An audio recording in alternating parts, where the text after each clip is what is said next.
doa ibu sama sedekah sih sebenarnya. Ya itu juga jadi salah satu kunci gue juga, mungkin kalau nggak ada itu mungkin gue nggak bisa sampai titik ini juga sih. Pertama pasti velg. Velg, oke, Kalau standar. zaman dulu tuh, kalau zamannya waktu era-eranya awal-awal ya, itu masih suka banget yang namanya mode-mode sampai ke Airsus segala macam. Terus benar pas di ronsen ke Mandalika Hospital ya patah. Patahnya depan mobil. Oh, di depan. Depan Depan dan belakang. Welcome speeders to another episode of Speeder Talks, where we talk about cars, business, philosophy, and everything else in between. So today we are also welcomed again by Regent Residences with wonderful 360 views of Jakarta. And we have a guest that's quite special because, well, every guest di sini special sih, Mas. Quite special because he's a car enthusiast, seorang car enthusiast dan juga memiliki bisnis yang mungkin kalau teman-teman lihat di jalan udah pasti lihat shopnya, namanya Jakarta Vape Shop, JVS. Mas Budi, Mas Budi JVS so dikenalnya ya sebagai kalau teman-teman panggilnya.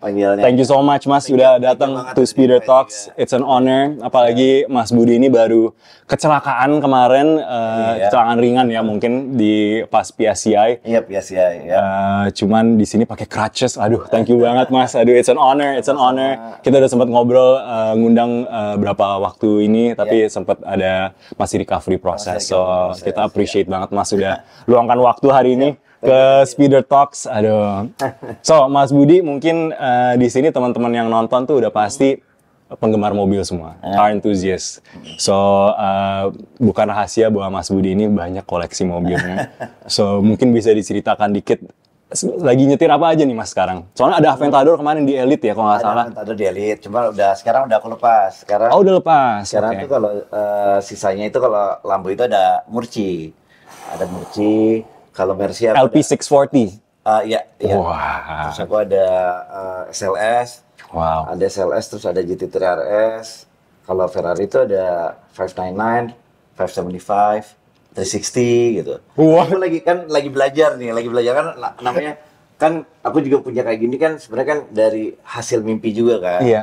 Jadi emang dari dulu waktu dari kecil kan pengen banget kan punya supercar gitu-gitu. Terus pas alhamdulillah ya usahanya lancar, ya akhirnya udah mulai beli-beli tuh. Tapi kan namanya beli-beli kan nggak ngerti kan, semuanya nyoba-nyoba beli-beli lah gitu kan. Semuanya dicicip. Makin mulai ngerti, oh kebutuhan gue tuh sebenarnya ini loh gitu. Oh, oke. Udah mulai susut-susut nih, udah mulai disusun lah ya koleksinya. Udah mulai disusun. Jadi tadi ada beberapa Ferrari, 3-4an Ferrari. Ya. Lambo ada satu nih sekarang Murci. Oke. SLS, M3 Wagon. Wah, M3 Terus Wagon. ada kalau Porsche itu ada 914 yang tua ya, 914. Oke. Sama kemarin baru beli GT3 RS sih. Wah, jadi akhirnya ke Porsche nih Mas. Porsche. Kenapa tuh kalau boleh tahu? Di sini selalu yang duduk di sofa ini penggemar Porsche semua nih Mas. Kayak one day pasti Porsche. Porsche GT3 RS sebenarnya gue beli SF90. SF90. Emang mobil kenceng banget kan, tapi begitu emang lately ini kan gue lagi suka banget sama namanya balap kan. Terus pas cobain SF juga pas di Mandalika tuh kayak ya kencangnya dapat, tapi belok-beloknya gitu tuh nggak dapat gitu. Oke. Nggak bener-bener nggak kayak driving experience-nya tuh nggak track day banget gitu. Jadi this is the first time I using Porsche. Oke. GT3 RS. Dan gimana tanggapannya? Itu emang luar biasa sih. Itu emang track car banget lah ya. Wonderful. And it's very easy to drive gitu. Iya. Jadi begitu compare, kebetulan balapnya kan pas kemarin juga pakai GT3 juga, cuma bedanya GT3 Cup itu build for benar-benar race car kan. Kalau yang ini kan build for track day gitu. Nah yang si GT3 RS ini mobilnya terlalu memang pintar banget. Jadi slide-nya gitu kalau kita brake-nya juga enak banget, terus juga beloknya juga enak, kan aeronya kan bagus ya. Iya. Jadi juga kaget juga kemarin begitu pas cobain pertama kali mobilnya datang, dikirim, pertama kali itu belum pakai di jalan, justru pertama kali langsung kirim ke Mandalika. Oh, langsung dites. Cobain beberapa lap aja, Cila waktunya 141, ini waktunya kalau itu kan takut kan? Iya. Mobil Iya. harus sayang Iya. mobil kalau bener-bener di push ya. 141 di Mandalika udah gila banget sih itu kenceng banget sih. Emang luar biasa sih menurut gue kalau orang. Jadi gue udah cobain 2. M3 juga tuh emang cukup badak juga tuh. Jadi diputar berapa lap tuh kayak brake-nya tetap sama, terus juga engine-nya nggak overheat. Sebelumnya aku cobain pakai mungkin karena mobilnya udah agak tua juga mungkin ya 599. itu udah nggak enak banget. Iya. Nggak enak banget. Itu Grand Tourer lah ya, mesinnya masih di depan. Iya, jadi begitu udah cobain pakai si M3 sama si Porsche, emang they are built for The track ya. Ya. Nah ini semua mobil di koleksi ini pernah dibawa ke track atau yang 360 mungkin masih untuk enggak sih yang weekend drive nih. weekend drive. SLS ya? SLS juga enggak. Enggak juga. Collector's car soalnya mas sayang ya kalau Kilometernya masih 1.500. Oh iya jangan. Oke. Jadi ini over the years koleksinya pasti menambah, tapi ada beberapa yang ditukar juga. Kayak Aventador sempat ditukar. Makin kita makin umur makin tahu apa kebutuhannya ya. Waktu awal-awal kan nggak ngerti gitu, jadi makin kesini udah lebih koleksinya mendingan nggak usah terlalu banyak, tapi yang top-topnya lah ibaratnya gitu yang lebih jarang gitu. Kayak waktu kemarin kan sempat punya Aventador, tapi Aventador itu kan kayaknya banyak banget di Indonesia ya, banyak banget. Akhirnya ya udah yang Murci aja yang dikip karena Murci kan lebih sedikit gitu. Terus kemarin ngeliat SF90 juga, SF90 banyak banget di Indo. Terus juga SF90 termasuk banyak ya mas? Banyak banget di Indonesia, banyak banget. Ya, itu yang hybrid, the only one yang hybrid nih dari koleksi yang gilanya. Tapi memang mobilnya kenceng banget. Kenceng sih, 1000 HP kan mas? Iya 1000 HP. Tapi kalau buat belok gitu-gitu emang jauh sih. Jauh ya. Porsche is the best. Kalau kita nggak dibayar Porsche, cuma semuanya promo Porsche. Is the best, still the best ya. Porsche is the best. Jadi yang pertama dari koleksi ya kita panggilnya sports car atau supercar lah ya. Itu mobil apa tuh mas? Yang pertama kali. Oke ini udah. Pertama kali ya dari punya uang sendiri itu pas beli itu pas udah berdiri JVS pertama kali yang dibeli itu Cayman. Oh Porsche juga sekarang udah balik full circle nih mas. Cuma kayak waktu itu kan punya uangnya hanya segitu ya. Iya. Udah lumayan lah, itu udah dream car banyak orang lah mas. Udah gitu ketemu teman saya yang build Karma si Kiki kan. Oke. Akhirnya kita bikin Rocket Bunny gitu. Oh. Nah, dari situ udah mulai suka mobil tuh. Dari situ udah mulai ke 430, 430, terus mulai ke Aventador. Dan habis itu baru tuh udah mulai yang lain. Mulai yang lain-lain lah coba-coba. The rest is history nih ceritanya ya. Oke, jadi dari Porsche balik ke Porsche, interesting. Jadi dari semua brand ini yang kita selalu nanya ini sih, apalagi kalau teman-teman yang udah kolektor mobil ya, yang berkesan tuh apa sih yang dicari sebenarnya dari mobil? Kalau dari Mas Budi ini kayak it's not just about speed juga kan sebenarnya. Karena SF90 in a way paling kenceng straight line mungkin dari semua koleksinya. Cuman passion of drivingnya, track day-nya itu completely different ya. Kalau kita ngomongin secara fungsionalnya tuh kayak saya tadi bilang ya, GT3 RS itu memang benar-benar built for track day, jadi benar-benar kepake buat saya. Tapi kalau di luar itu, gue tuh senang banget sama mobil tuh yang lebar-lebar gitu. Lebar-lebar gue suka. Yang bohai gitu ya. Makanya kalau ngeliat kayak yang SLS gue tuh kan kita pakein vape design, jadi agak lebih lebar. Terus kalau kayak Murci. Oh dimodify SLS-nya mah. Langsung ditaruh fotonya di sini. Ini Oke. Jadi kayak Murci juga udah lebar. Emang gue suka banget mobil yang lebar, terus yang suaranya juga enak dengar kan kayak si Class NA juga ya apa. Kalau buat Mercy SLS kayaknya tuh NA yang cukup kenceng kan suaranya. Pada mesin ini kan si 6.3 liter itu lah iconic. Dan gullwing dan jadi collector's item lah yang. Iya. Yang lain-lain sih ya sekarang lagi justru mau susutin deh. Pusing juga. Pusing ya mau manasin yang mana weekend ini udah bingung ya. Juga jarang dipakai juga ya. Dia namanya makin kesini umur udah kayaknya spending time-nya lebih ke anak. Ya. Oke. Ngeliatin di garasi, tapi jadi seru juga sih. Seru ya. Seru juga ngeliatin, jadi kayak punya motivasi lagi untuk cari uang lagi ya lebih banyak. Gitu. Tapi kira-kira dari koleksi yang udah ada, ini kira-kira berapa nih total ya? Kayak mungkin tadi ada 10 kali mas. Iya ada sih. 10-an itu udah mau nambah lagi apa kayak kita jangan udahlah ini kayaknya udah cukup. Kayaknya ya nggak tahu ya kalau ada rezekinya ya. Ada rezeki. Nambah apa nuker nih mas? Belum tahu juga sih. Tapi sekarang aku lagi enjoy aja. Sekarang lagi fokusnya lebih banyak kan ke kerja justru. Kemarin sebenarnya jujur aja pas lagi COVID itu karena bisnis juga lagi nggak bagus, terus jadinya banyak lebih ke hobi. Jadi ya emang fokus jadi lebih banyak mainnya lah gitu ya. Pas begitu udah balik ke ekonomi normal, justru kita lagi kejar lagi supaya emang bisnisnya jadi growth gitu. Jadi sekarang juga sebenarnya kayak weekend driving-nya jadi jarang. lebih banyaknya kalau emang lagi ada balap aja, sama lebih banyak fokusnya ke kerja sih kalau. Kerja ya. Community aktif. Community Kalau aku suaminya.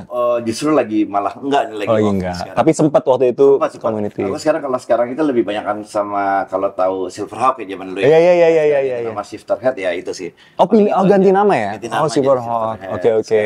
Ya paling itu aja. Oke. Tadinya kan aku ikut Ferrari, Lambo, semua aku ikut. Cuma Oke. aku juga jarang hadir ya, banyak fokus kerja jadinya. Fokus kerja, iya. Udahlah, gitu. Makan waktu soalnya ya. Ya, dan tiap community dan tiap brand tuh beda-beda vibe-nya Mas. Iya, beda-beda sih. Itu kira-kira decision making dalam beli mobil ada impact dari community-nya juga nggak? Karena yang pertama juga yang ngeracunin kan Mas Ada Kiki sih nih. ada belajar dikit lah. Tadi kan Gitu. nggak ngerti kan, kita kan nggak ngerti kan. Ya jadi belajar, oh ternyata beli mobil itu mendingan nggak usah terlalu banyak, tapi mobil itu yang rare ya, oh gitu. Jadi ngerti. Oh ini tadi aku tuh nggak ngerti kalau kenapa sih Porsche itu kayaknya GT3 RS sama GT3 kayak bedanya gitu-gitu aja, tapi kok beda harganya, kok bedanya ini. Oh ternyata tuh emang satu dia lebih limited, kedua banyak banget emang kelebihan-kelebihan dari mobil itu sendiri. Gitu ya. Karena kalau kita nggak ngerti kan, kayak zaman dulu kita beli mobil kayak mungkin Carrera gitu, mau dimodif kayak GT3 kan bisa aja gitu kan. Iya. Tapi ternyata dari segi value, dari segi mungkin nggak terlalu banyak quantity yang beredar, terus juga ternyata memang lebih ringan, dan memang cara bawanya tuh ternyata memang berbeda. Dulu tuh gua nggak ngerti Nggak gitu. ngerti ya. kan. Yang penting kelihatannya Yang keren penting dulu ya. kan keren aja gitu zaman dulu. Iya. Kalau menurut saya ada dua tipe orang nih yang kayak kolektor mobil ya, yang dipanggil purist, yang pokoknya keep mobil as is, pokoknya dari factory itu udah sempurna. Ada yang suka utak-atik. Nah, Mas Budi nih, ini kayaknya, iya kayaknya utak-atik sih kalau udah pakai fab design. Kalau gue mah full Fix. Utak-atik ya. pasti utak-atik. Jadi kalau sampai dapat mobil, yang pertama dilakuin tuh apa?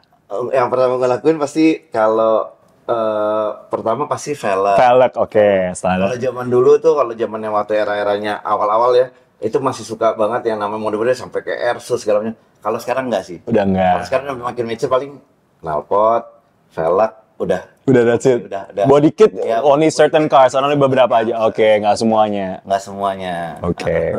Nah, kalau semuanya dari pengalaman Mas Budi ini selain daripada mobil yang udah dikoleksi, sama mungkin kan udah nyetir banyak nih, Mas Budi. Sebelum kita ke racingnya ya, karir racingnya nih.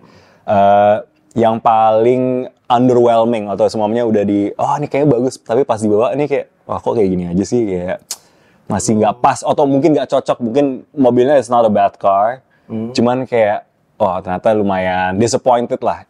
Dari semua mobil yang aku punya sih, yang ini sih McLaren ya kayaknya waktu itu ya. Oh, oke. McLaren yang apa 720 atau 650 ya, 650. Oke, 650S. Pakai, cuma pas duduk di dalam itu kayak kurang lebar gitu, karena badanku kan juga gede kan, Iya. nyaman gitu. Iya. Yang lainnya aku paling suka sebenarnya awalnya tuh nyetir Aventador tuh aku suka tuh, dari segi lebarnya, duduknya, terus suaranya gitu. Iya. Nah, tapi saat itu kan belum dapat Murci. Begitu ketemu Murci, suaranya juga lebih Iya, melengking kayak nyaring. kan. Iya. Ini aku juga manual kayaknya lebih Manual. manual. Waduh, kemarin baru aja ya, yang mana Pak Buce kemarin kita. Pak Buce. Juga manual, tapi yang LP620 ya, bukan Aku sih 620. Oh, 620 juga. Oh, wow. Itu klasik banget sih. Kalau nggak salah dia sempat cerita kemarin di Amerika pun harganya 2 kali lipat sama yang e-gear. Iya. Karena udah collector's car banget, yang gated shifter kan. Iya, betul. Warna apa, Mas? Aku awalnya tuh warna kuning, tapi sekarang aku cat yang bisa di peel off itu. Oh iya, kayak SPF ya. Iya, warnanya kayak warna-warna klasik vintage, coklat gitu sih, coklat ke beige gitu. Oh, beige kayak Kamu udah bronze. sempet lihat belum sih? Belum kayaknya, Mas. Lihat ya? Belum. Ntar aku kasih. Nanti boleh kasih lihat sih, kayaknya menarik nih, seru nih kalau ngomongin modif ganti cat. Kayak jadi pelek, knalpot standar-standar lah ya. Yang paling sport kit gitu. Yang paling heboh waktu itu apa? Modifikasinya mobil yang mana? Yang paling heboh sih kalau Rocket Bunny heboh lah ya, itu salah satu lah ya. Ya sebelum-sebelumnya aku tuh banyak pakai Airsus kan, seri 8 ku juga dulu pakai Airsus yang kemarin nih, cuma nggak nyaman gitu loh, nggak nemu nyaman, jadi akhirnya jadi kayak ya udah dipajang, enak dilihat tapi nggak enak dipakai. Oke. Jadi kalau sekarang itu lebih yang kira-kira enak dipakai juga gitu, enak dilihat gitu, jadi nggak ngikutin enak di mata doang, cuma buat nikmatin buat orang, tapi buat nikmatin buat diri sendiri gitu yang paling penting. Udah mature beneran nih Mas, kayak cari mobil. Mulai tua masalah. Bukan buat mejeng doang nih, kayak for my soul nih untuk for my sanity. Oke. Jadi bener gak sih kalau semuanya dibilang kolektor mobil itu every now and then kayak punya anak kali ya? Kalau anak beberapa ada favoritnya after a while. Iya. Berubah atau ada dulu ada dari satu yang koleksi kayak ini gua nggak bakal jual nih. This car. Sekarang ini yang gua nggak bakal jual tuh sebenarnya yang udah pasti banget tuh SLS sih. SLS satu itu. Kedua juga mungkin Murci sih. Ketiga nggak mungkin nggak gue jual juga kayaknya Maranello gue deh. Kayak Maranello tuh kayak jarang banget gitu. 575 Maranello tuh. Kayaknya jarang banget gitu. Mungkin kalau Trares kan sekarang juga udah mulai banyak ya. Mulai gampang lah jualnya gitu. Maksudnya carinya gitu kalau kita lagi pengen beli tuh ada gitu. Tapi kalau kita sesuatu yang kita pengen beli tapi kita punya uang mau beli barangnya itu nggak ada kan, itu yang bingung nggak? Bagi penasaran ya. Nggak terlalu semahal yang lain gitu. Iya.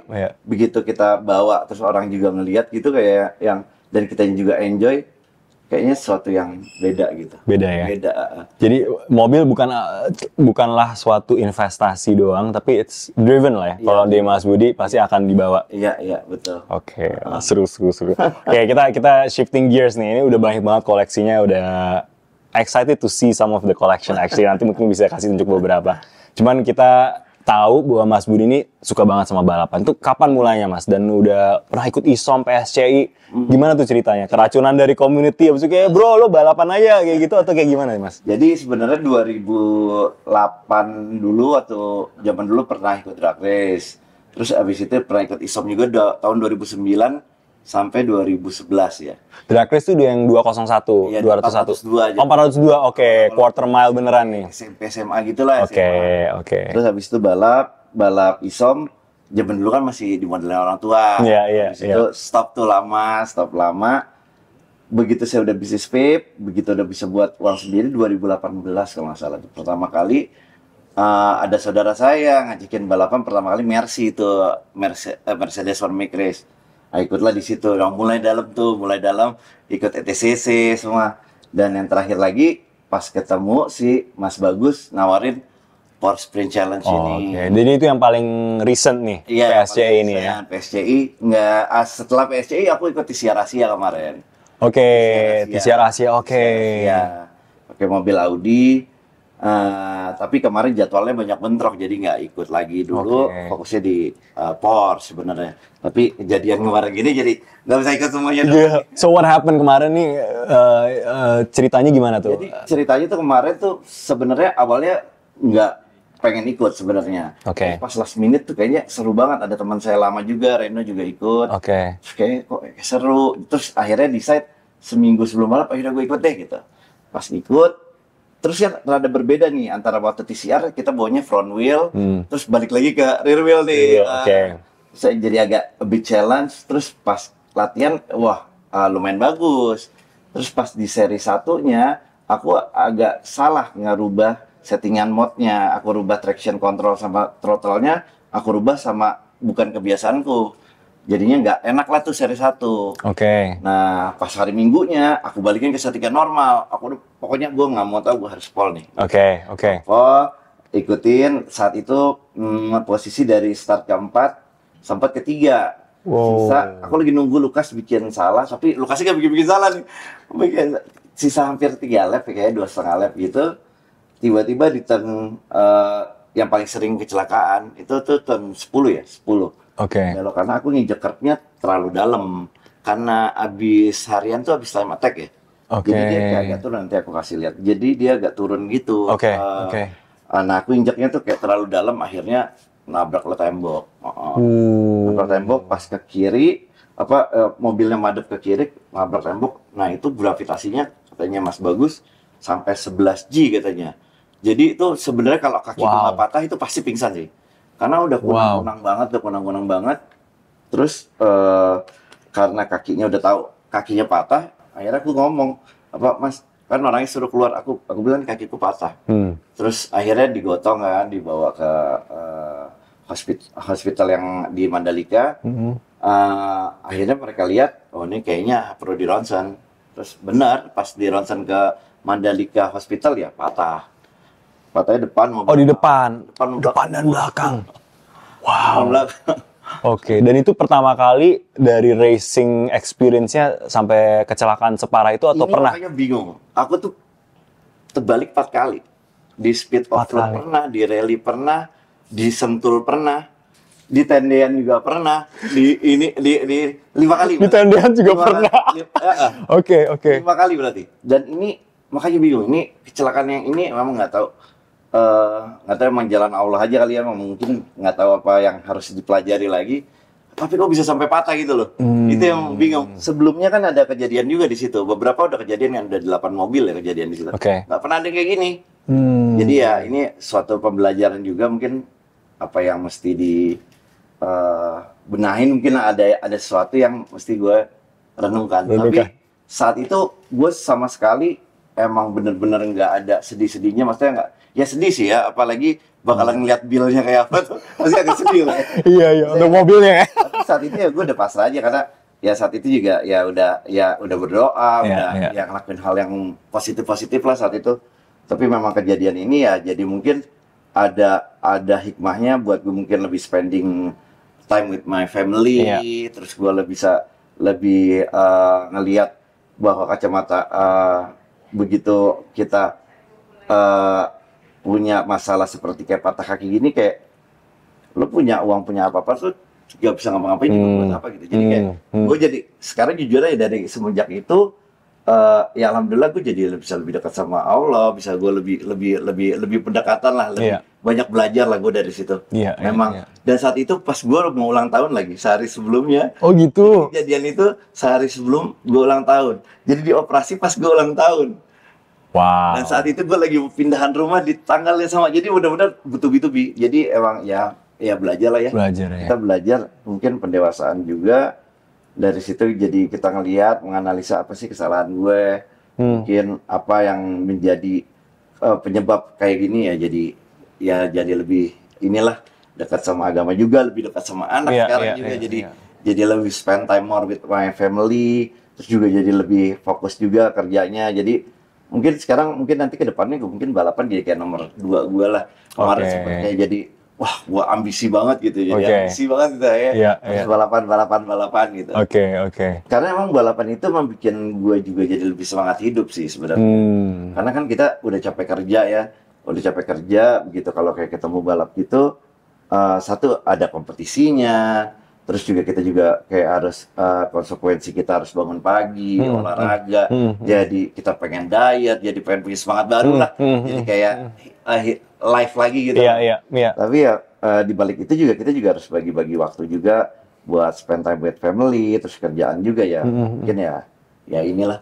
Oh, jadi dari kecelakaan itu tuh bukan Mas Budi jadi analisa, oh salahnya di mana segala macam, tapi menjadi kayak ini kayaknya hidup mesti step back little bit ya. Ada ininya ya, hikmahnya dari situ ya. Analisa mengenai gitu-gitu kayaknya kalau bisa dibilang, masalahnya saat itu tuh saya sendiri tuh lagi improve banget. Jadi dari lap 1 sampai 13 flat 137 semua gitu. Tapi makanya pas kejadian kayak gitu, terus patah kaki itu bener-bener buat saya nggak ada yang kayak nangis, kayak merenung gitu, nggak ada. Tapi kayak sebuah teguran buat saya bahwa satu ya mungkin bisa lebih spend time with my family, terus juga biar kedepannya bisa lebih mikir lagi, nggak terlalu nekat lagi, lo tuh udah punya anak lo. Karena saat itu emang ambisinya kayak gue harus ke depan. Padahal kalau main safe aja udah pasti kedua di kelas, udah pasti 3 di umum. Tapi emang ambisinya tuh, ambisinya emang harus belajar. Harus belajar dari situ. Anak udah umur berapa, Mas? Anak aku ada 3,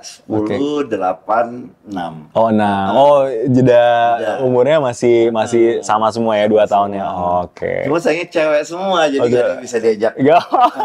Girl dad beneran ya. Jangan salah, Mas, sekarang udah banyak pembalap cewek loh. Udah keren-keren loh sekarang. Udah badass lah sekarang kalau udah punya anak cewek ya, apalagi 3. Wow, hebat. Oke, jadi mereka pasti worry juga dan atau mereka seneng akhirnya Mas Budi bisa spend time. Karena aku tuh kan emang kalau udah kerja ya emang bener-bener kerja aku kayak nomor 1 gitu loh. Jadi kayak spending time with my kids tuh kayak dikit banget. Nah kemarin dengan kejadian ini, jadi terus anakku juga pas ngeliat kemarin juga baru ulang tahun, pas ngeliat gila anakku udah 10 tahun ya. Terus saya kayak gini, jadi sekarang kalau pulang itu tadinya gue tuh sampai jam 8 jam 9 tuh masih di kantor. Sekarang tuh jam 5 gue udah usahain gimana caranya gue bisa pulang, gue bisa sholat maghrib bareng kayak gitu. Jadi bang gue udah biasain lah, pokoknya gue gimana pun sesibuk gue pokoknya gue harus pulang nih. Gitu. Jadi udah semenjak kejadian itu kemarin jadi banyak pembelajaran buat diri gue sendiri.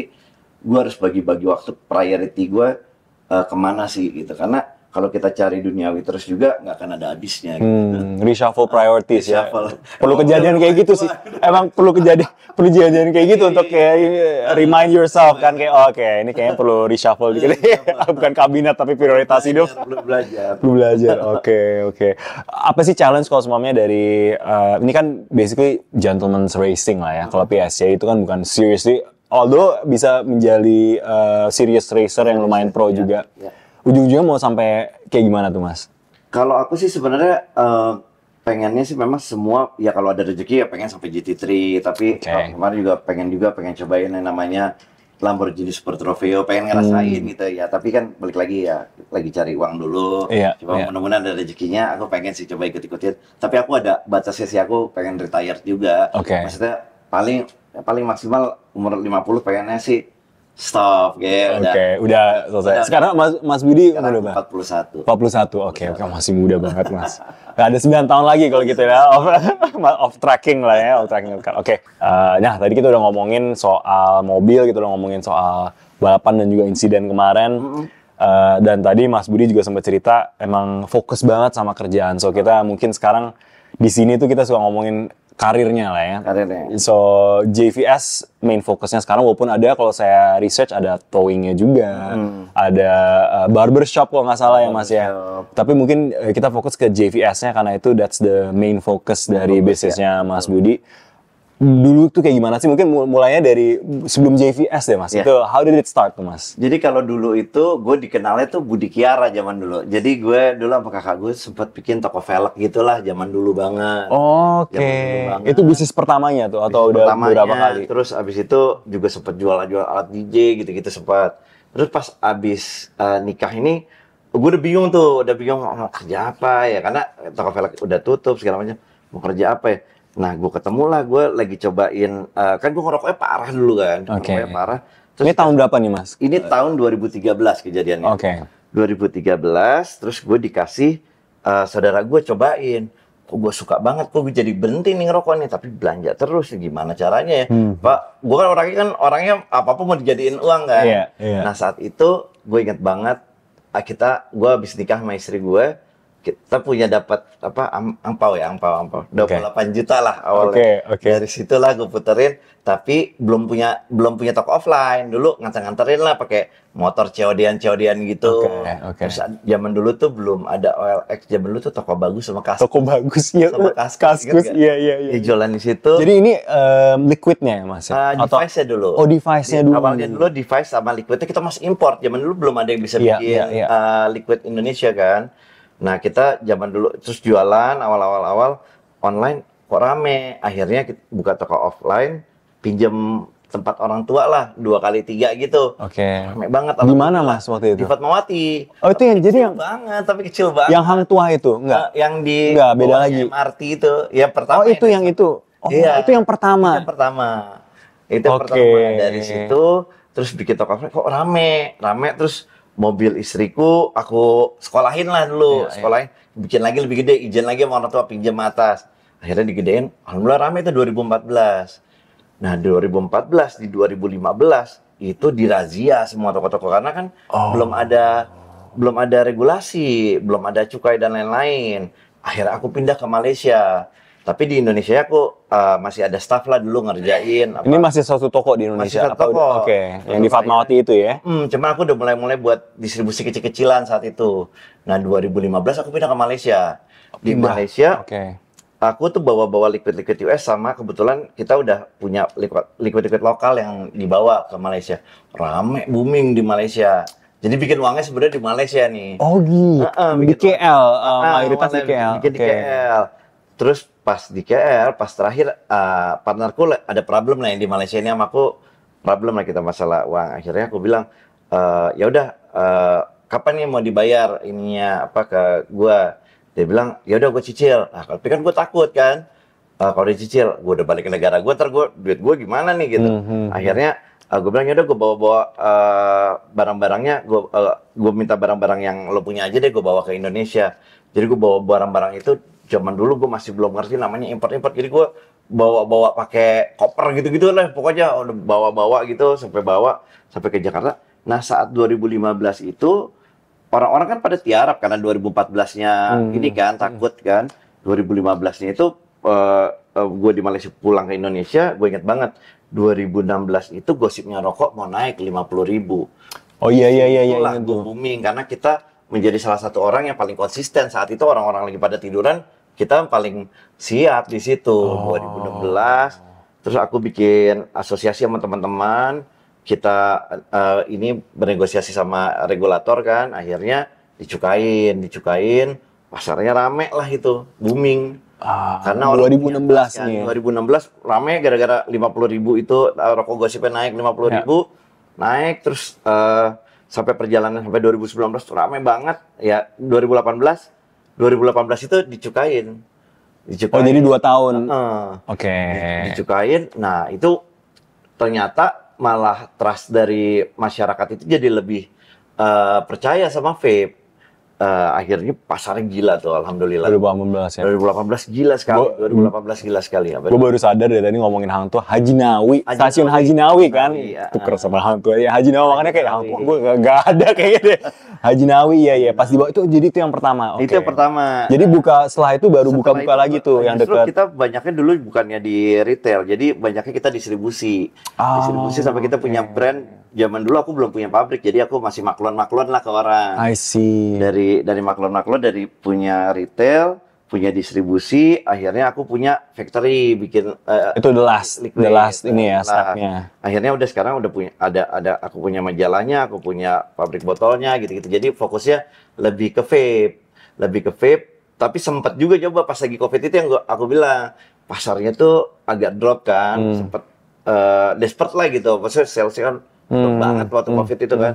Akhirnya coba-coba yang lagi hype apa sih waktu itu sepeda. Zaman itu kan bikin aja JBS. Terus kalau JBS emang di jalan Kak, partnerku kan. JBS sampai sekarang masih jalan banget. Yang barber kalau towing itu lebih ke hobi lah. Hobi. Untuk save cost towing mobil koleksi 10 plus itu. Cuman ya kejeblosnya, kalau kejeblos itu ya di sepeda itu. Di sepeda. Itu masih banyak banget. Apa sih cerita sepedanya tuh maksudnya kayak bikin brand sepeda gitu? Aku punya toko sepeda karena saat itu 2020 kan zamannya main sepeda kan.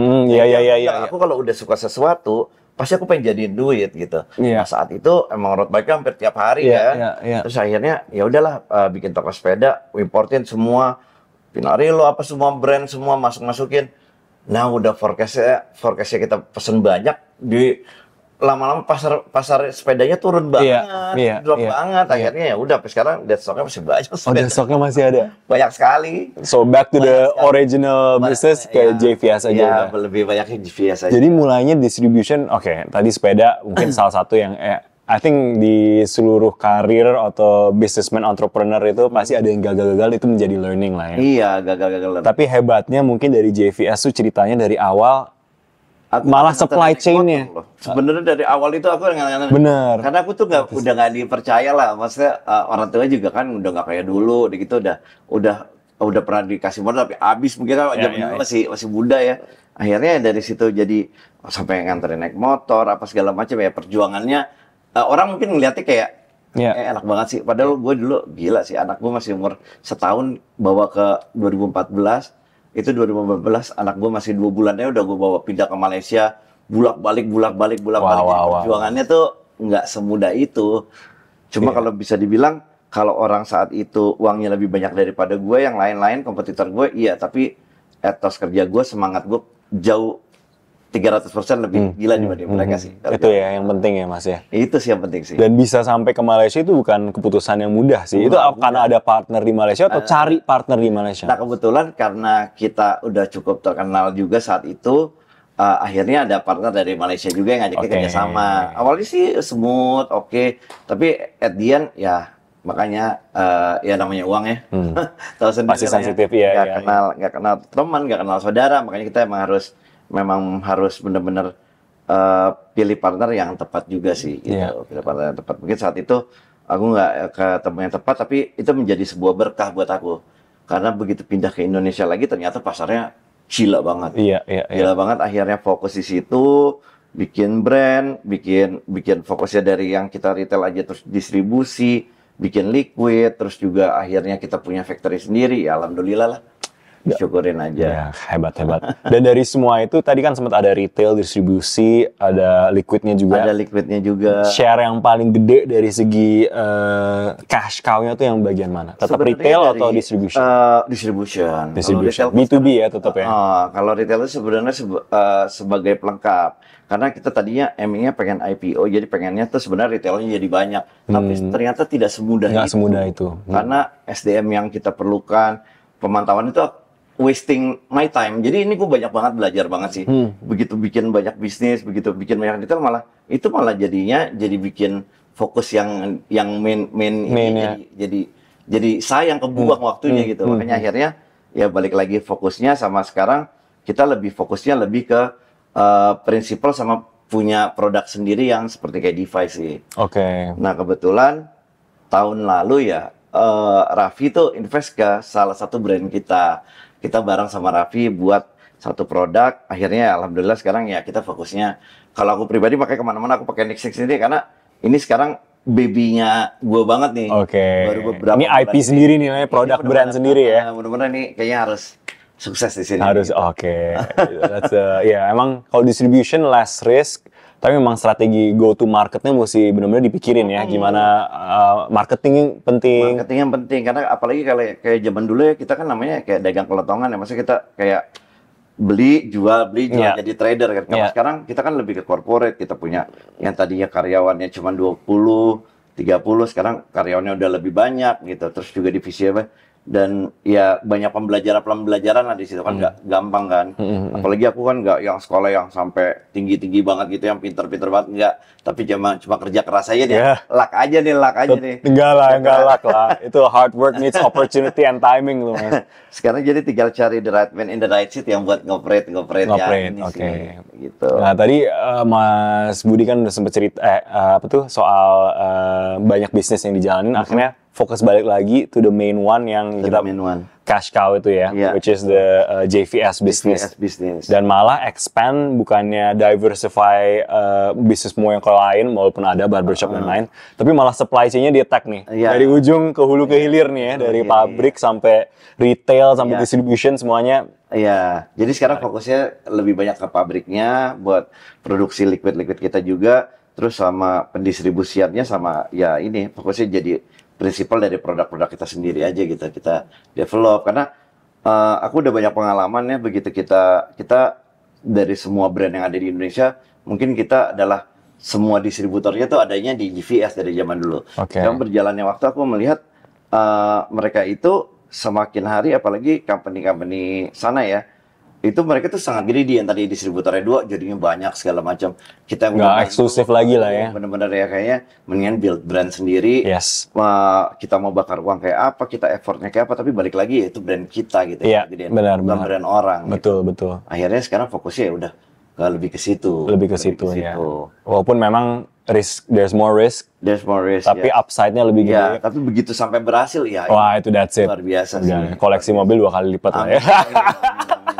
Terus kalau distribution itu banyaknya dari produknya buatan mana tuh mas? Jadi kalau distribution kita kalau sekarang itu ya produknya produk lokal. Lokal. Kalau device kita memang satu dunia pasti dari China. I see. Even punya kita ini ini juga buatnya di China, cuma brandnya brand kita. Brandnya Kita ya marketing, branding, semuanya kita.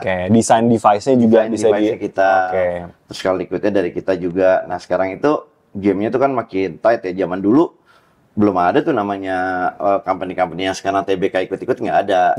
Semenjak udah dicukai. Sekarang di Big Boys sudah mulai masuk nih, dicukai udah Big Tobacco Company udah melihat ini. Ini adalah vape adalah masa depan menurutku. Karena vape itu kalau kita lihat kayak di UK gitu ya, Public Health of England itu ada statement bahwa vape itu lebih baik daripada rokok. Memang semua pasti ada resikonya, tapi vape itu nggak ada tarnya. Dan juga kalau kayak banyak orang yang mau berhenti ngerokok, di sana di rumah sakit itu jual vape. Jadi mereka saraninnya itu ke vape gitu. Jadi menurutku ini adalah kayak masa depan dari industri rokok juga sih, karena memang pasti nggak ada yang ya ini sehat, nggak mungkin lah, namanya juga kita tapi at least resikonya lebih kecil gitu. Resikonya lebih kecil. Nah ini kalau semuanya yang kita panggil di bisnis tuh kayak paradigm shift yang mungkin udah beberapa dekade tuh semuanya pakai kretek, rokok tradisional, sekarang berubah menjadi vape, ya kan? Logo-logonya no smoking-nya juga masih kayak rokok tradisional. Nah itu challenge-nya banyak nggak gesekan dengan traditional cigarette manufacturers? Apalagi sekarang ini aku nih jadi menjabat ketua asosiasi personal vaporizer Indonesia kan. Nah ini tuh asosiasi, dan kita fight-nya pastinya sama rokok itu sekarang tuh disamakan terus. Sedangkan sebenarnya kalau kita lihat ya, basis resikonya kan berbeda ya. Kandungannya juga berbeda, harusnya tuh ada perbedaan. Kalau kita disamain banget sama rokok, mereka udah 100 tahun. Kita baru dicukainya baru 5 tahun. Kita harusnya di ini dulu lah, didengarin dulu dari segi cukai. Sekarang itu kan kita kerja kayak buat negara sebenarnya. Cukainya itu 57%. Terus juga apalagi larangan-larangannya itu banyak sekali. Nantinya mau dibuat peringatannya tuh 50%. Selama-lama kita secara volumenya mau dikecilkan. Jadi ya ini dalam 2 tahun, 3 tahun ke depan ini makanya kita harus genjot abis, kita harus fokus supaya gimana caranya kita itu pengennya menjadi salah satu perusahaan vape yang go IPO juga supaya kita bisa compete sama Big Tobacco lah pada I see, ya Big Tobacco. Kita berharapnya kita bismillah lah. Iya. Bismillah. Keren. Jadi main challenge selama jadi udah 11 tahun ya, udah menjalani JVS. Kita kalau secara 2013 itu kan masih yang belum punya toko, masih yang online gitu aja. 2014 itu berdirinya JVS. Makanya kemarin sempat diundang ke sini nggak bisa datang karena aku lagi tur 1 dekade. Jadi biarpun lagi bincang-bincang tuh karena kita tadinya mau bikinnya centralized di Jakarta aja. Cuma karena selama 10 tahun ini yang berkontribusi di GVS itu banyak kota, akhirnya aku datengin kotanya satu persatu. Udah 6 kota nih sekarang, 6 kota. Minggu depan juga ada berangkat lagi nih, udah rentet terus. Keren. Jadi emang kita mau mengapresiasi lah, karena kita tanpa mereka kita bukan siapa-siapa gitu. Dan paling gede of course market share-nya Jakarta ya. Pulau Jawa. Dan kalau dari online sama offline 50-50 atau gimana nih Mas? Masih online sama offline itu kalau dan regulasi online kan juga ada lumayan ketat itu karena zamannya dulu. Jadi vape itu kan ada banyak ya, ada open system, ada closed system. Terus juga kalau kayak zaman dulu tuh vape-nya gede-gede gitu. Iya, yang pakai coil gitu. Coil gitu pasti kan otomatis kan orang pergi ke vape store kan. Jadi otomatis zaman dulu online tuh nggak terlalu selaku sekarang gitu. Kalau kayak sekarang orang udah tahu yang mau beli cuma cartridge, liquid bisa beli online. Jadi mungkin persentasenya mungkin sekarang bisa dibilang 65%-nya di vape store, 35%-nya mungkin dari online. Udah lumayan besar lah ya online presence-nya ya. Cuman kan online pun juga banyak tantangannya. Kayak misalkan ada salah satu platform yang mungkin nggak bisa gue sebut, ada juga kan kayak mereka udah ban search-nya, query-nya udah nggak bisa gitu. Makin lama ini makin susah nih game ini makanya. Karena regulasinya itu, regulasinya ya kita harus ya smart lah, smart. Apalagi sekarang iklannya juga udah nggak boleh yang nunjukin ininya gitu, apa barangnya segala macam. Jadi emang kreativitasnya mesti. Makanya pentingnya asosiasi juga ya, makanya penting asosiasi untuk menyatukan semua suara ini. Suara juga. Cuman yang pusingnya ya memang apalagi menjabat sebagai ketua asosiasi itu kan kita dengerin semua stakeholder, semua pemain kan. Jadi kepentingannya kan semua, apalagi kita juga harus bijak, semuanya juga kita harus naungin lah gitu. Ini yang the biggest challenge is how to get a good deal kita sama si regulator, kita sama pemerintah bisa menciptakan suatu regulasi yang fair enough lah buat semua pihak gitu. Karena makin kesini makin challenge-nya makin luar biasa sih. Dan ini berapa tahun terakhir ini setelah pandemi gimana? Challenge-nya makin susah? Makin gila. Luar biasa. Makanya muter otaknya tuh mesti benar-benar ini sih. beda banget sampai zaman dulu tuh beda sekali. Iya. Dulu masih Wild West lah ya, dipanggilnya wah masih bisa. Dulu gampang banget. Iya. Kalau sekarang itu benar-benar effortnya itu kayak kita harus kayak, apalagi orang kenalnya kayak gue kan bully GVS kan, orang lebih, gue udah coba dengan cara gue kasih orang yang untuk turun ke ini, kayak tetap orang masih melihatnya sosoknya gue, jadi makanya gue lebih sering turun ke ketemu mereka, mungkin sekarang juga kayak gue ada setiap seminggu 2 kali 3 kali ada live IG buat ngobrol-ngobrol sama teman-teman yang mungkin menggunakan vape, nanya-nanya gitu lah. Ada kemungkinan dari Mas Budi, oke ini kalau semuanya terlalu tough, bakal pivot ke bisnis lain atau you're gonna keep fighting till the end? I'm gonna keep fighting. Nggak, karena ini potensialnya you see ya, potensialnya.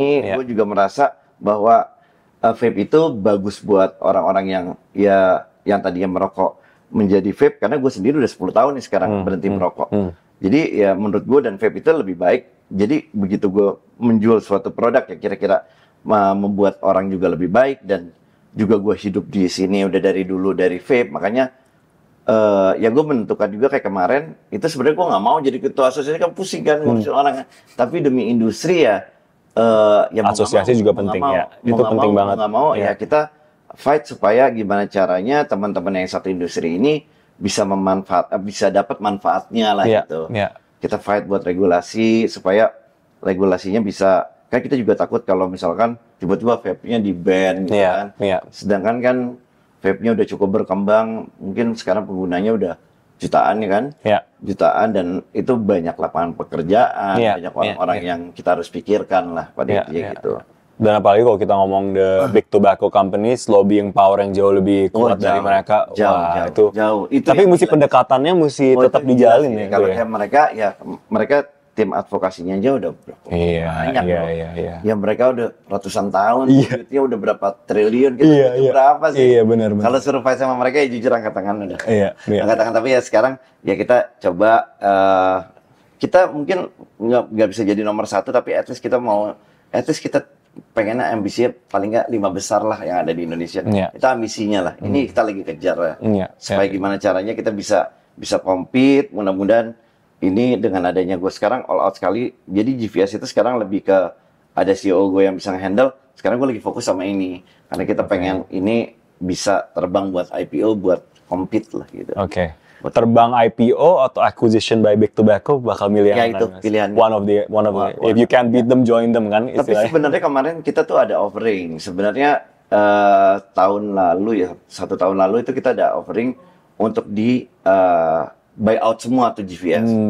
1,5 tahun ya. Iya 2000. Big Tobacco nih, Big Tobacco firm. Dari perusahaan UK. Kita mau beli semuanya, tapi gua tuh nggak boleh ada di industri selama 7 tahun kalau nggak salah ya. Terus harus kerja sama mereka tuh 2 tahun.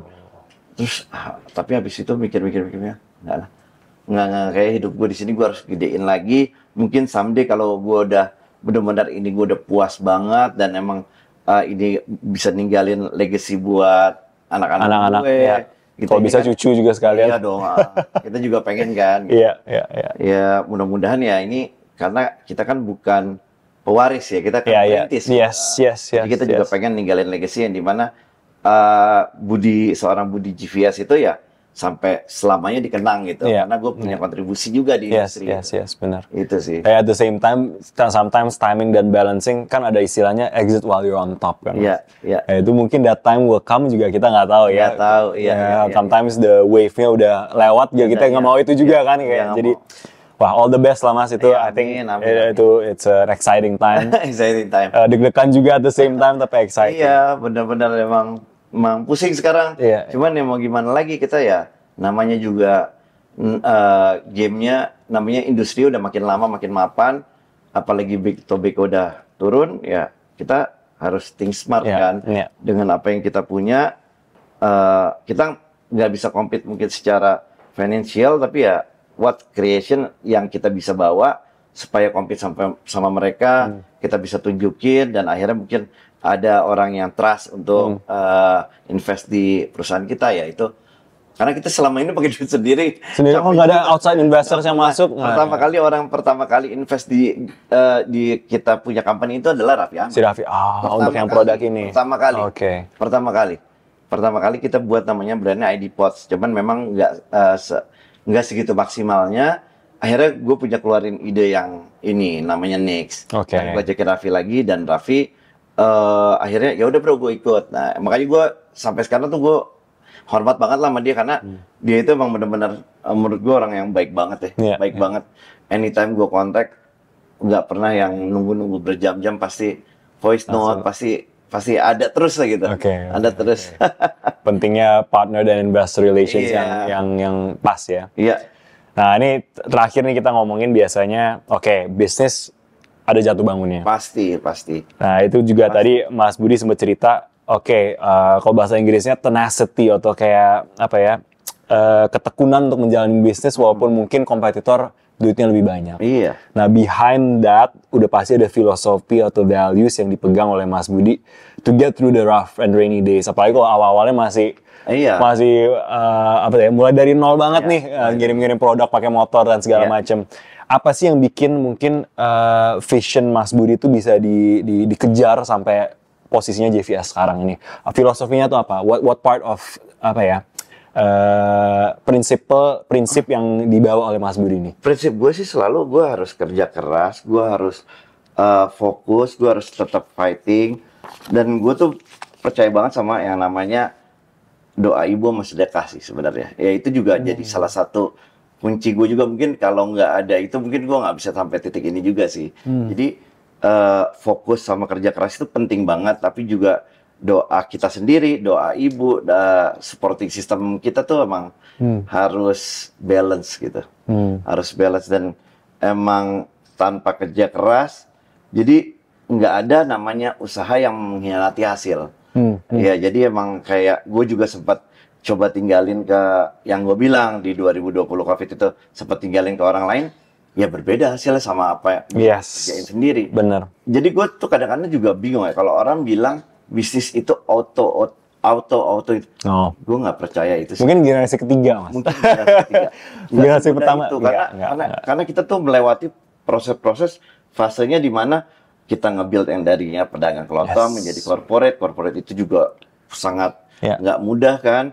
Dan habis itu juga kita gimana caranya, yang paling susah itu adalah mencari the right man in the right seat. Begitu kita udah dapetin, kita lini bisnis kita banyak, begitu kita ketemu orang-orang yang tepat gitu, ya itu pasti ya inilah ya, pasti lebih gampang itu bisa duduk tenang. Tapi kalau kayak gue sekarang ini sampai malam pun masih suka ngecek finance-nya, gue ngecek ini semuanya masih hands on ya. Masih hands on. Iya, harus hands on. Iya. Karena emang ya gue tapi enjoy. I enjoy, tapi ya itu dia agak sedikit pilihannya itu adalah yang kadang-kadang sedih adalah gue begitu ngeliat anak gue udah sebesar itu, gue jadi mengorbankan waktu gue kan banyak dikerja, jadi bingung juga nih pilihan hidupnya tuh bingung. Kadang-kadang kita pengen sama anak terus, tapi kita juga nggak bisa kayak gini juga gitu. Karena kadang-kadang orang bilang uang itu bukan segalanya, tapi kalau nggak ada uang juga repot juga sih. Repot juga. Benar. Paham banget. Kita bisa sedekah, kita bisa hidupin orang banyak, kita juga bisa sekolahin anak kita yang tadinya TK gua aja dulu cuman kayak 25.000, 50.000, kayak sekarang anak-anak semua jutaan, bro. Iya. Gimana kalau kita nggak kerja keras, ya kan? Benar. Ya, makanya sekarang makin dekat sama anak dikasih pengertian, terus juga mungkin yang tadinya gua nggak pernah pulang tuh jam 5, nggak pernah pulang, sekarang gua coba pulang, kita sholat maghrib bareng. Kalaupun gue ada meeting lagi, baru gue keluar lagi gitu, nunggu anak-anak selesai tidur gitu. Jadi ya yang penting ya itu sih, dan kita emang nggak boleh lupa sama apa yang kita harus bersyukur lah pada intinya. Bersyukur juga itu penting banget sih, karena kalau dicari juga, kalau bisa dibilang ya kalau mau dicari uang sampai mentok apapun juga kita nggak akan pernah ada habisnya. Cuma ya tetap kerja keras juga harus penting juga kan. Kalau nggak, kalau kita sampai perusahaannya tutup, kita harus PHK orang-orang gitu, kayaknya kan kasihan juga gitu. Jadi gimana caranya? Ada humanity-nya lah yang mesti di-maintain. Iya, betul. Benar. Tapi benar banget sih Mas, tadi ya itu challenge-nya seorang laki-laki, suami, ayah, dan entrepreneur ya. Balancing itu semua. Balancing itu semua. Dan juga tadi sempat omongin generasi pertama tuh, kemarin kita sempat ngobrol tuh sama teman-teman juga. Kayaknya generasi pertama dia ada startup juga, Mas. Iya. Generasi pertama tuh nggak bisa let go of the business.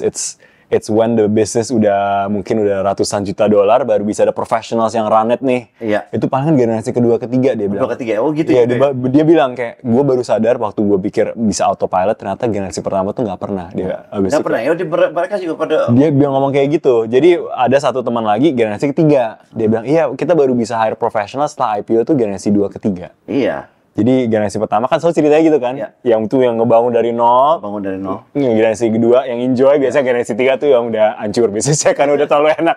Tapi emang Iya. itu step-stepnya kayak gitu. Apalagi mungkin kalau udah generasi kedua kan, apalagi anak-anak kita namanya kita sekolahin mereka pasti ya lebih bagus-bagus lah. Yes. Kita kayak Bener. sekolah gue sekolah negeri. Iya. Mungkin kalau sekarang anak-anak kita bisa lebih sekolah lebih bagus. Bener. Ya mereka nanti pasti bisa lebih pinter lah. Bener. Apalagi anak-anak sekarang kan. Bener. Anak-anak sekarang lebih pinter ya. Mereka yang lanjutin mungkin nanti begitu udah IPO bisa hire orang yang lebih bagus-bagus Yes. lagi. Karena gimana pun juga kayak kita sendiri kan uangnya terbatas ya. Jadi kita juga untuk membayar gaji orang yang sampai mungkin 1 miliar atau 500 juta Iya. sebulan itu kan Iya. kayak kita kan apalagi pakai uang kita Iya. masih belum inilah Benar, gitu. Jadi benar. kita masih minimize gimana caranya kalau bisa gue handle sendiri, gue handle sendiri. Yes. Ibaratnya gitu loh. Benar. Memang ya pelan-pelan lah progres ya. Benar. Ya mudah-mudahan sih one day mimpi gue begitu gue tinggalin juga sebenarnya anak gue tinggal Nerusin. nikmatin lah apalagi anak Ada plan itu, Mas. pengennya sih gitu. Kayaknya semua ayah kayak oh ya kalau bisa sih anaknya terusin walaupun nggak bisa dipaksa. Cuman pengennya diterusin. Karena itu idea behind building the business kan untuk diterusin kan. Legacy-nya diterusin lah sama generasi berikutnya. Tapi kalau ngeliat ya, mungkin mereka masih kecil kali ya, masih kecil sih. Mereka ngeliatnya sih kayaknya belum ada yang ini sih ya. Ya, umur Belum 10 ada tahun ini. mungkin masih belum paham lah ya. Cuma kalau kayak gue sekarang kita lagi coba juga sih sebenarnya bisnis kos-kosan. Kita lagi coba Oke. bikin kos gitu. Kita Ke kerja properti sama ya. yang profesional kan sama Kof ya. Ya kita lagi lihat ya mudah-mudahan itu bisa jadi salah satu nanti pilihan anak gue maunya kemana nih gitu. Iya. Yang penting ya itu piring yang besarnya itu yang kita main bisnisnya kita fokus, yang ini memang kita kasih serahin ke profesional gitu. Iya. Jangan semuanya pengen dihandle. Iya. Itu yang Benar. pengalaman gue yang akhirnya salah lah gitu. Ya belajar. Iya. Pengen dihandle sendiri semua, akhirnya udah makin jadi pelupa, udah semuanya udah overload semua kan. Iya. Ya memang bisnis itu mendingan kita ada orang yang profesional, kayak kita juga ada steakhouse gitu sama teman-teman juga, ya mereka udah biasa operate ya, mendingan ya udah kita invest, kita liatin aja gitu sambil belajar gitu kan. Karena kalau semuanya mau dipegang sendiri, ya kelihatannya sih mudah tapi nggak segampang itu. Benar. Iya kan? Kadang-kadang kita ngelihat rumput tetangga selalu lebih enak. Oh kayaknya enaknya bisnis. Ngejalanin itu nggak semudah itu. Iya, benar. Itu. Benar. Dan semuanya ya Tuhan tuh adil lah ya. Ujung-ujungnya juga pasti ada yang dikurangin dari mau kayak bisnisnya banyak tapi kayak waktu sama keluarga berkurang. Iya. Ada masalah di rumah tangga segala macam pastilah. Pasti nggak mungkin enggak lah. Nggak mungkin enggak ya kan, pastilah kita namanya kerja keras pasti mau nggak mau pasti ya sama anak pasti spending time-nya pasti berkurang gitu ya. Cuman ya mudah-mudahan makanya gue tuh pengen banget begitu udah mungkin 5 tahun lagi tuh udah bisa anak gue pasti udah gede-gede kan waktunya udah 15 udah SMA malah udah mau kuliah itu udah pasti mau sama teman-temannya iya ya makanya tuh pas ngeliat kemarin aduh ya Allah mudah-mudahan nih one day gue udah bisa ketemu orang yang tepat biar bisa ngerunning, gue makin bisa lebih dari rumah lagi karena kalau sekarang gue tuh hampir tiap hari ya pasti ada ya di kantor nggak pernah enggak sih kemarin cepet recovery cuman di rumah aja cuma beberapa hari aja nggak betah udah nggak bisa diem gitu. Iya pengen balik kerja lah ya Mas. Oke, ini mungkin ada satu last question dari segi filosofi atau kayak karir, ada tips nggak Mas buat yang aspire untuk ngebangun bisnis dari nol atau mungkin yang lagi mau jadi entrepreneur nih, pengusaha nih kayak Mas Budi. Apa yang tip yang bakal Mas Budi kasih ke mereka? Tips yang gue kasih sih satu, begitu kalian sudah ekspertis sama satu hal, fokusnya sih di situ sih. Pada intinya fokus, kerja keras, punya mimpi besar. Karena kalau kita punya mimpi besar, pasti at least kalau kita mimpinya setinggi langit, kalau sampai jatuhnya ada di bawahnya itu kan paling nggak kan mimpinya tuh adanya bukan di level yang bawah gitu loh. Jadi kita kalau kita punya mimpi, kita punya ambisi, kerja keras juga, dan jangan lupa sama orang-orang yang perlu kita bantu, karena gimana pun juga doa mereka tuh bisa membantu kita sampai sekarang sih. Benar. Gitu. Kalau enggak, ya nggak mungkin lah. Karena dunia itu kita diciptakan kan pasti kan untuk saling dukung satu sama lain lah pada intinya ya. Jadi buat kalian yang masih merintis, kalian harus fokus, kalian harus kerja keras, jangan pernah patah semangat menurut gue sih. Jatuh bangun itu udah biasa, tapi when you fell down and how you get back there. Jadi kita harus belajar kesalahan kita, pasti nggak ada orang, masalahnya nggak ada orang yang sempurna di dunia ini. Jadi kita proses pembelajaran itu penting banget. Kalau di saat kita jatuh kita bisa bangkit, begitu, karena nggak ada, mungkin orang bisa jaya terus, nggak ada.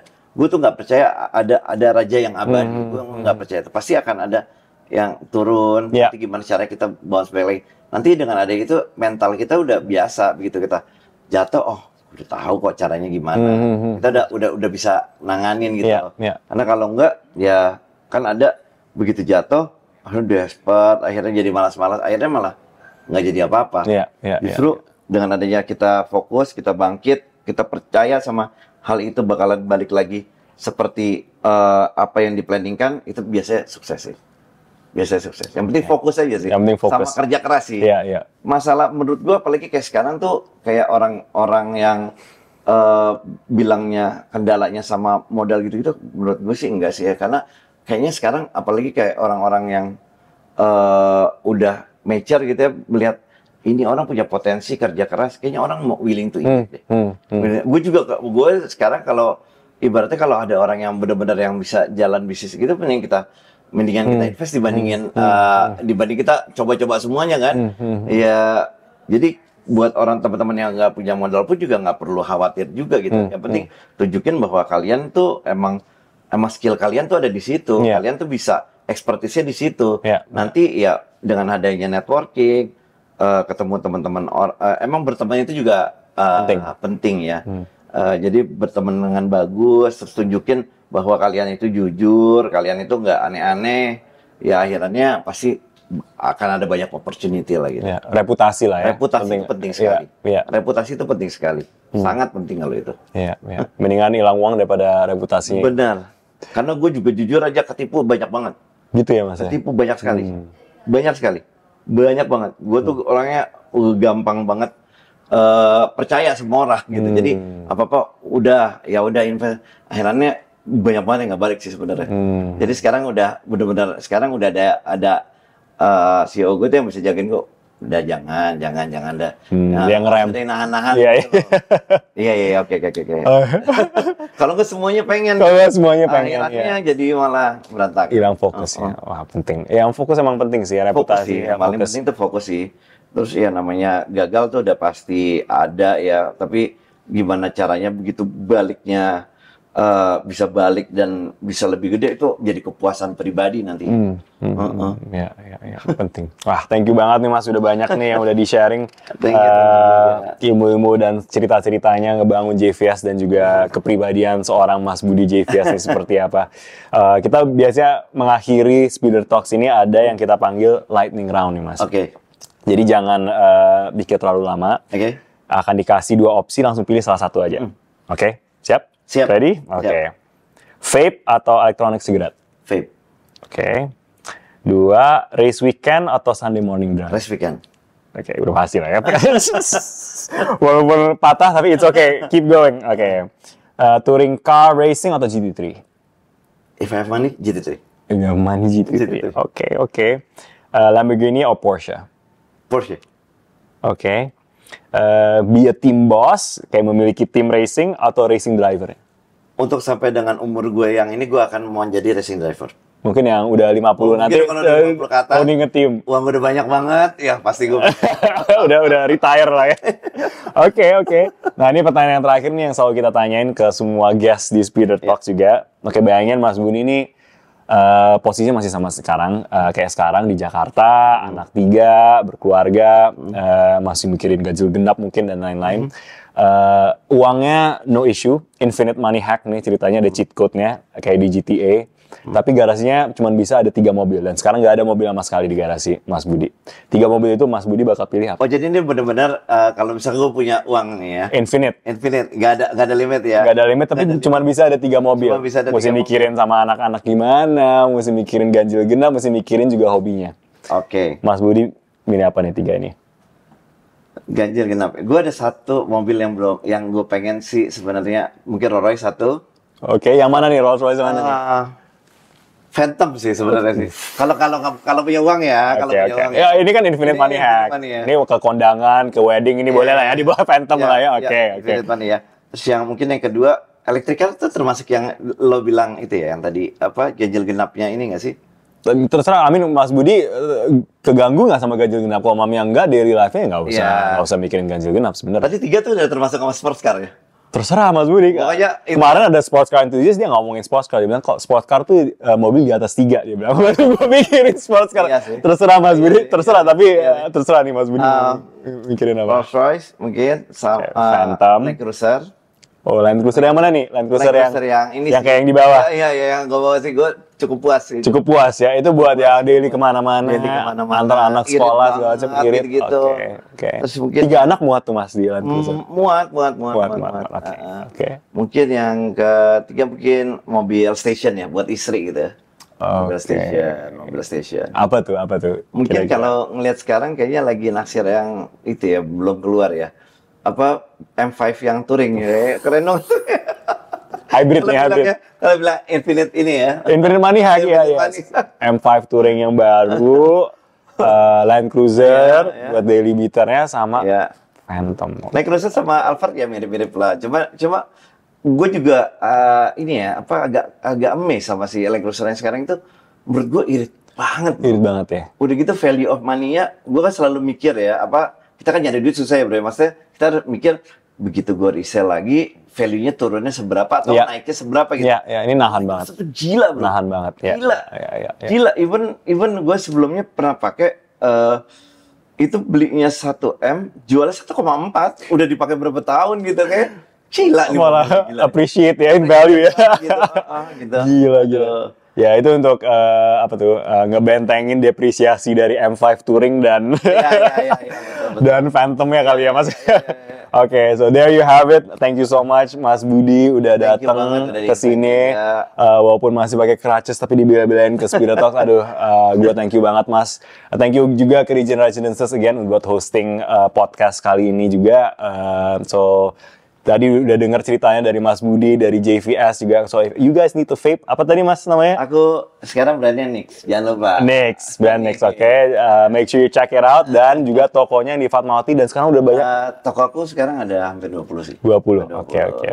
Di Haji Nawi ya, bukan Hang Tuah ya. Gue dari tadi salah. Tapi itu OG-nya. Thank you so much Mas Budi. Thank you so much ya. Take care. It's been a pleasure. Thank you so much. Salah kata. Take care, Speeders.